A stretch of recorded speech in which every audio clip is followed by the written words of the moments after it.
बनवा सकते हैं, आपका बेस स्ट्रॉन्ग कर सकते हैं, पर उसके बाद भी आपको खुद से हार्ड वर्क तो करना ही पड़ेगा. तो no teacher can just spoon feed you, so that you will have to do yourself. Every other component you have to handle yourself. And for that, I think what we can do is we can utilize the remaining hours. So the beauty of this class is that it gets over in the morning itself. You have the entire day for yourself. पूरा 8-9 बजे I think you guys go back to home. उसके बाद एक का भी आप लिख भी ले ले. उसके बाद I think you have the entire day with you. Plan it according to your strategy. Do not follow कि उन्होंने ये कह दिया, उसने ये कह दिया, तो उसको जरा follow करके देख लेते हैं. Make your own timetable. Know your weaknesses, know your strengths. I think सबकी different रहती हैं. अगर आप मेरी strategy follow करने लग गए, मेरा timetable follow करने लग गए, there is no guarantee that you will succeed. So make your own timetables. And thirdly, as sir used to say कि 18 घंटे पढ़ लो, तो हम frankly speaking नहीं पढ़ पाते हैं. 18 hours, as sir used to tell me that I say 18 hours, which means that your maximum potential. तो जब भी सर कहते हैं क्लास में कि study for 18 hours, 16 hours, with that he means that give your maximum, whatever time you can spare to this thing. And focus is very, very important. Unless and until you have a goal and you focus on that, you cannot achieve it. And to focus, I think distractions को दूर रखना is very important. So when we say कि 5-10 minutes के लिए हमने social media use कर लिया, Facebook बस 10 मिनट के लिए देखी है, Insta बस 5 मिनट के लिए देखा है, but उसके जो after effects है ना, वो काफी देर तक रहते हैं. तो 5 minutes में किसी friend को जाके कपड़े आड़ते हुए देख लिया, movie देखते हुए देख लिया, तो अंदर इतनी खुंदक रहती है ना कि वो देख के आ गया है, हम रह गए, और वो 2 घंटे पढ़ने नहीं देता है. तो I think या तो इतने ज़्यादा strong बन जाओ कि कोई कुछ भी कर रहा है फर्क नहीं पड़ रहा है. Otherwise इन चीज़ों को इग्नोर करना सीखो, और वो इग्नोर कैसे होंगे, खुद उस चीज़ में पढ़ो ही मत जो चीज़ आपको पता है कि आपकी एंटरप्रेन्योर डिस्ट्रैक्शन बन सकती है. Find to test your capabilities. अपनी एनर्जी सेव करो, थोड़े दिन फेसबुक नहीं चलाएंगे, इंस्टा नहीं चलाएंगे, दुनिया वैसे ही पड़ी है. Let me tell you, 2019 से लेके 2022 तक कुछ भी नहीं बदला है. लोग उन्हीं रेस्टोरेंट में जाके वही पिज़्ज़ा खा रहे हैं. जो 2019 में मैंने मिस किया, वो 2022 में सब कुछ वैसा ही है. But I think that I have achieved something in those 3 years. And I sincerely believe that each one of you has the capability, and I would love to watch one of you and even all of you standing on this side, and next year I'll be more than happy to receive you here and congratulate you. So thank you so much and all the very best. Any doubts you have, not regarding the preparation, because I think that videos I have put a lot and sir can also guide you. But any other doubt that you feel कि बिल्कुल ही manage नहीं हो पा रहा है, that 1 or 2 we can take. If anybody wants to ask. कुछ हाँ जी. पढ़ लेते हैं, sources हमें पता चल जाते हैं, पर जो 2 घंटे प्रीलिम्स के होते हैं, वहाँ पे अपने नॉलेज को कैसे यूटिलाइज करना है, वहाँ पर हमारी क्या स्ट्रेटजी होनी चाहिए, कैसे हम आपकी प्रेशर को मैनेज करें, अगर आप मुझे बताएं. Okay. So this student is asking me कि जो 2 घंटे होते हैं प्रीलिम्स के, वो कितने इम्पोर्टेंट है और उसको कैसे मैनेज किया जाए. So first thing is to start giving 2 hours test before the prelims, because you will never be able to manage it if it's your first time you are giving a test. तो वो एक practice से आपको आएगा. And secondly वहाँ पे ये सोच के कि अगर मैंने इतनी पढ़ाई की, मुझे भी 35 से 40 क्वेश्चंस आ रहे हैं, तो जो बाकी डेली वगैरह से भी पढ़े उनको उससे ज़्यादा नहीं आते होते. It's just that they trust their preparation there. तो फर्स्ट अटेम्प्ट में मेरी यही गलती रही कि 40 क्वेश्चन आते थे and I was there कि 60 तो आने ही चाहिए. But that's not the case. 35 to 40 questions you know, the other person who is sitting next to you उसको भी नहीं आते हैं.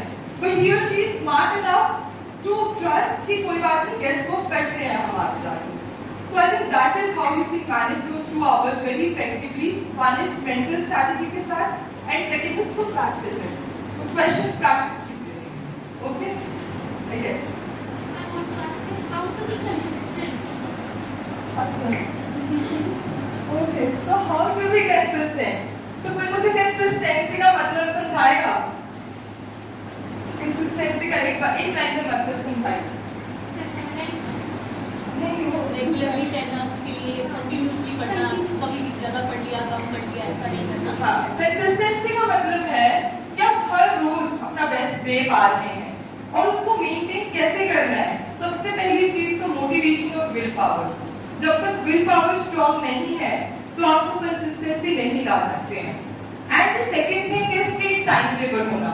तो let the time table take time care of your schedule. खुद से क्यों परेशान हो कि अभी ब्रेक लेनी चाहिए। Same that I used to sit in class seat and I think वहां बैठ के जो भी ज्ञान बटोर लिया उससे I am standing in this side today and it is so good to return to the same classroom. I have been to so many other academies and given the toppest talk, but when we come back to our own place, it feels immensely good because जहाँ से हम निकले होते हैं वहाँ की जो place होती है हमारे heart में, that is very very special. And आज मैं कुछ ऐसा नहीं बता सकती हूँ आप लोगों को जो सर ने आपको ना बताया हो, but I can just reiterate the things. कि first of all you are at a very wonderful place to be because sir की guidance के through I think that is immensely helpful और मेरे लिए भी काफी काम की है। और जो मॉर्निंग में उठने की आदत हमें सर से मिल जाती है वो I think that is staying with me throughout.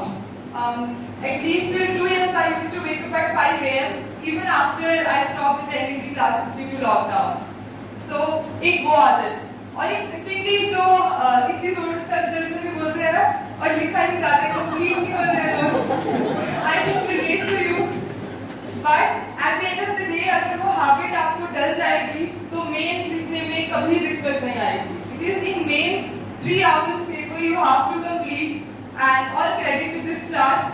सर्दियों में भी सुबह 5 बजे फटाफट लिखना होता था तो that is very very helpful। तो उस चीज को भी आप माइंड में रखें कि अपनी जो नोट्स अभी तो लोगों से नहीं लिखते मेरे पास भी बहुत लोग आते थे but make sure that you develop that habit in yourself also. क्योंकि that is going to help you in mains at the end. And third thing that I noticed in this class was that there were many students who used to tell me कि चलो IAS नहीं निकलेगा तो PCS निकाल लेंगे, PCS नहीं निकलेगा तो कुछ और बन जाएंगे। तो मोटिव क्लियर करके आइए प्लीज इस क्लासरूम के अंदर जब आप आ रहे हैं। अगर PCS क्लियर करना है तो PCS के ही मोटिव लिख के आइए। ये मत सोचिए कि IAS की तैयारी करके देखिए थे कुछ निकल जाएगा। तो this is something I have learn. जो आपका मोटिव रहेगा आप वहीं पहुंच सकते हैं। अगर आप सिर्फ सोचने की ट्राई कर लेते हैं तो आपको ट्रायल के लिए कोई स्कोप नहीं है सिविल सर्विसेज में। चाहे आपका टारगेट आप कम लेके चलिए उसके प्रति आप पूरा क्लियर रहिए कि मेरे को ये चीज अचीव करनी है। So that is very very important. And the second thing is कि सर गाइड कर सकते हैं, नोट्स अच्छे आपको बनवा सकते हैं, आपका बेस स्ट्रॉन्ग कर सकते हैं, पर उसके बाद भी आपको खुद से हार्ड वर्क तो करना ही पड़ेगा। So no teacher can just spoon feed you. So that you will have to do yourself. Every other component you have to handle yourself. And for that, I think what we can do is we can utilize the remaining hours. So the beauty limits को ध्यान में रखते हुए आप एक optimum time अपने लिए रखें और उसको धीरे-धीरे करके बढ़ाएं। तो अभी अगर आज 10 घंटे नहीं हो पा रहा है तो it is nothing to be afraid of. आज 4 घंटे से शुरू कर लीजिए, कल 4:30, 5 वो इंक्रीजिंग कर्व होना जरूरी है। ये जरूरी नहीं है कि पहले दिन से आप 10 घंटे पढ़ रहे हैं। तो this is something you can take care of, right? Anything else? One or two we will take. I think sir has been also waiting. How to retain the facts? How to retain the facts? तो हर किसी का अपना अपना होता है. You can write it down and then retain. I think पहले आपकी attention strong हो जाती है when you write in the class itself. तो जब आप खुद से अपने नोट्स अपने हाथ से जो लिखे होते हैं ना उससे रिटेंशन स्ट्रॉन्ग हो जाती है। Secondly what you can do is revise a lot. नया हर रोज पढ़ने से अच्छा है कि आप थोड़ा टाइम निकाल के कल परसों पिछले हफ्ते जो पढ़ा है उसको रिवाइज करें और मेंटली भी रिवाइज करें। कॉपी नहीं आपके साथ, बस में ट्रैवल कर रहे हैं, just close your eyes and remember कि क्या पढ़ा था आज की क्लास में, कल क्या पढ़ा था। तो वो चीजें if you start memorising mentally तो वो एक बार ही दिमाग में बैठ जाएंगी तो वो साथ में रहेंगी। तो इसीलिए ये एग्जाम इतना टफ है, इसको एक बार ही पढ़ना is not difficult, retention is something which is difficult. तो उसके लिए रिवीजन ही काम आएगी। Okay, As we all know that there is no test is provided by in our institute, so how do you evaluate your answers in the तो अगर नहीं है तो आप ऑनलाइन ज्वाइन कर लीजिए, ऑनलाइन कोई भी आप दे दीजिए और आजकल तो फ्री ऑफ कॉस्ट बहुत सारे क्वेश्चन आंसर्स अवेलेबल हैं। हाँ, फ्री ऑफ कॉस्ट के बहुत सारे क्वेश्चन आंसर्स आते हैं और प्रीवियस ईयर क्वेश्चंस को प्लीज अच्छे से स्टडी करें, वो मिस्टेक ना करें, प्रीवियस ईयर का क्वेश्चन ही नहीं देखने जा रहे हैं। So I think through that you can do कोई भी टेस्ट सीरीज और ज्वाइन कर लीजिए अगर अभी नहीं है आपके पास, ठीक है। Last question please, I think side is waiting now, I have to leave, but आप दोनों के लिए लेते हैं, ठीक है।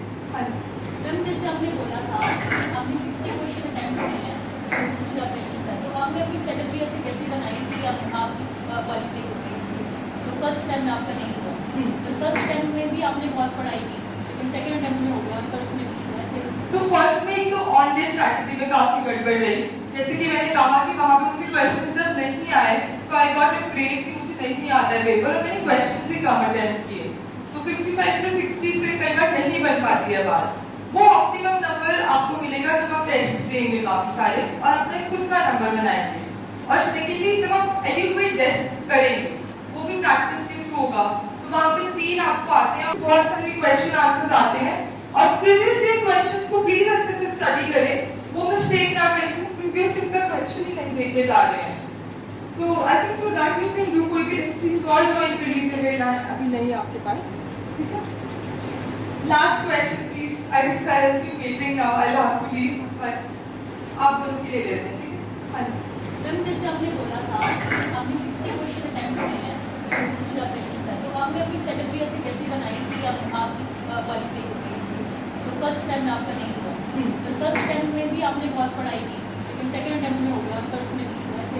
तो फर्स्ट में एक तो ऑन डे स्ट्रैटेजी में काफी गड़बड़ रही, जैसे कि मैंने कहा कि वहाँ पे मुझे क्वेश्चन जब नहीं आए तो आई गॉट अ ग्रेड कि मुझे नहीं आता है पेपर और मैंने क्वेश्चन ही कम अटेम्प्ट किए, तो 55 में 60 से कई बार नहीं बन पाती है बात।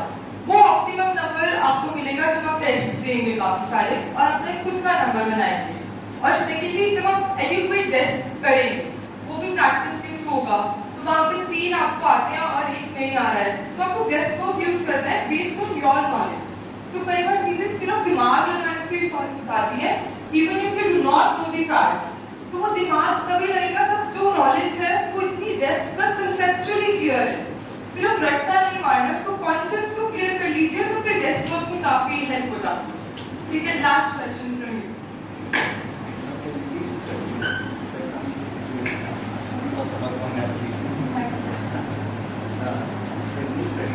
Situation that there is a lapse, like after 5 or 6 days there comes a date when we are not able to study. First of all, let it come with you as well. Then if it came at how we manage that, how do we manage that?